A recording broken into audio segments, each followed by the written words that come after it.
Hello எஃப்டிஸ் எல்லாரும் எப்படி இருக்கீங்க? வேறு லெவலில் இருப்பீங்க சொல்லிட்டு நம்புறேன். ஸோ கைஸ் இன்னைக்கு இந்த வீடியோ நம்ம எதை பற்றி பார்க்க போகிறோம்னா டிக்கெட் டு ஃபினாலோட செகண்ட் டாஸ்க் வந்து இன்றைக்கி வந்து பிக் பாஸ் ஹவுஸில் வந்து நடக்குது.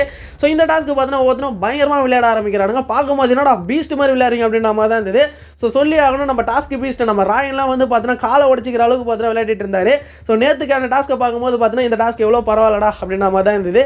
ஸோ நேற்றுக்கான டாஸ்க் வந்து பார்த்தீங்கன்னா என்னடா சின்ன பிள்ளைங்க விளையாடுற மாதிரி இருக்கடா அப்படின்ற மாதிரி தான் இருந்தது. ஸோ என்ன மாதிரியான ஒரு டாஸ்க்குன்னு பார்த்தீங்கன்னா கண்ணை கட்டிட்டு சுற்றி விட்டுருவாங்களாம், கையில் வந்து பெயிண்ட் தட்டிடுவாங்களாம். ஸோ டேரெக்டாக போயிட்டு வந்து பார்த்தோம்னா அவங்களுடைய ஃபோட்டோ மேலே கை வைக்கணும், நிலங்க வைக்கணும், இதுதான் பார்த்தீங்கன்னா டாஸ்க் அப்படின்ற மாதிரி சொல்லிட்டு இருந்தாங்க. ஸோ அந்த டாஸ்க்லாம் முன்னாடி வந்து பார்த்தீங்கன்னா டிக்கெட் டு ஃபினாலே அப்படி இருக்க போது இப்படி இருக்க போதுன்னு சொல்லிட்டு ஓவர் பில்டப் வந்து கொடுத்துட்டு இருந்தாங்க. ஸோ டாஸ்க் ஒன்று பார்த்ததுக்கு அப்புறமா அதில் ஒன்றும் இல்லை கீழே போட்டுற அப்படின்ற மாதிரி சிம்பிளாக வந்து இருந்தது. ஸோ அது மாதிரி தான் இருந்தது. அதுக்கப்புறமா அந்த டாஸ்க்கில் யார் வின் பண்ணதுன்னு பார்த்தீங்கன்னா 2 பாயிண்ட் நம்ம அருண் வந்து எடுத்தார். ஸோ ஒரு அதிர்ஷ்டகரமாக வந்து பார்த்தீங்கன்னா நம்ம ராணா வந்து ஒரு 2 பாயிண்ட் எடுத்துறாரு. இவங்க 2 பேரும் தான் வந்து பார்த்தீங்கன்னா ஸ்கோர் போர்டில் வந்து இருந்தாங்க.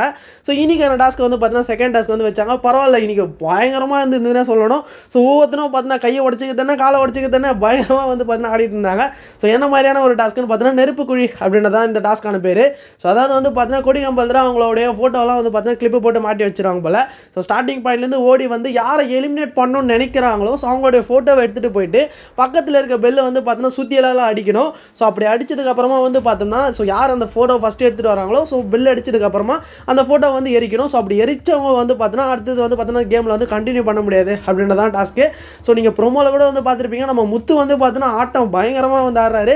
ஸோ அவருக்கு டிக்கெட் டு ஃபினாலேயில் வந்து பார்த்தீங்கன்னா ஜெயிக்கலனா கூட டேரெக்டாக வந்து ஃபைனல்ஸ் போயிடுவார். பட் இருந்தாலுமே அவருடைய பிளேயை காமிக்கணும் அப்படின்றதுக்காக பயங்கரமாக வந்து சின்சியராக விளையாடிட்டு இருக்காருன்னு சொல்லலாம்.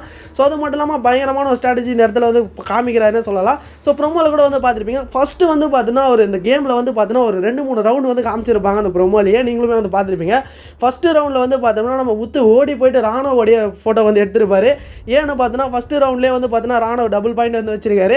மேபி அதை உடைக்கிறதுக்காக இந்த ரவுண்டில் வந்து பார்த்தீங்கன்னா அவர் விளையாட விடாமல் பண்ணால் கரெக்டாக இருக்கும் அப்படின்னு சொல்லிட்டு ராணுவோடைய இது வந்து பார்த்தீங்கன்னா ஃபோட்டோ எடுத்துகிட்டு போய் எரிச்சிருப்பாரு. பரவாயில்ல, ஒரு நல்ல மூவ் அப்படின்ற மாதிரி தான் இருந்தது. ஸோ செகண்ட் ரவுண்ட்லேயுமே வந்து பார்த்தீங்கன்னா முத்து தான் ஃபஸ்ட்டு போயிட்டு ஒரு ஃபோட்டோ எடுத்திருப்பாரு. ஸோ யார் எடுத்திருப்பாருன்னு பார்த்தீங்கன்னா அருணோடைய ஃபோட்டோ எடுத்திருப்பாரு. ஸோ நல்லா யோசிச்சு பாருங்கள், நான் சொன்ன ஃபஸ்ட்டு டாஸ்க்கில் வந்து பார்த்தீங்கன்னா அருணும் அதுக்கப்புறமா ராணுவ தான் வந்து வின் பண்ணியிருப்பாங்க. ஸோ அவங்களோட 2 பேரோட ஃபோட்டோ எடுத்துகிட்டு போய் எரிச்சிட்டாரு. ஸோ இதுலேருந்து என்ன தெரியுதுன்னு பார்த்தோம்னா ஸோ அவங்க ஆல்ரெடி வந்து பார்த்தீங்கன்னா பாயிண்ட்ஸ் வச்சிருக்காங்க, இப்போ விளையாடினா நிறைய பாயிண்ட்ஸ் வந்து இன்க்ரீஸ் ஆகிடும் அப்படின்ற மாதிரி யோசிச்சு பயங்கரமாக விளையாடி இருக்காருன்னே சொல்லலாம். நான் இண்டிவிஜுவல் கேமுமே வந்து பார்த்தோம்னா நம்ம முத்து வந்து கரெக்டாக யோசிச்சு தான் விளையாட இருப்பா அப்படின்ற மாதிரி இருக்குது.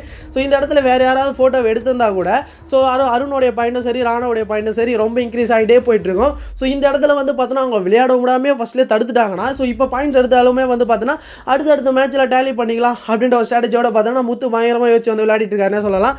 ஸோ அதுக்கப்புறமா தேர்ட் ரவுண்ட் வந்து வச்சாங்க. ஸோ தேர்ட் ரவுண்டில் ஓடி வந்து பார்த்தோன்னா முத்துவோடைய ஃபோட்டோ எடுத்துருப்பாரு நம்ம ராயன். ஸோ எடுத்தது மட்டும் இல்லாமல் வந்து பார்த்தோம்னா அந்த கம்பம் மாதிரி இருக்குது பார்த்தீங்கன்னா அந்த போஸ்ட், அதில் காலில் பட்டு பார்த்தோன்னா அப்படி தாண்டி போய் விழுந்துட்டாரு. ஸோ முட்டியில் பார்த்தீங்கன்னா பயங்கரமான ஒரு அடி. விளையாட சொன்னால் என்னடா கையை காலை உடச்சிக்கிறீங்க அப்படின்ற மாதிரி தான் இருக்குது.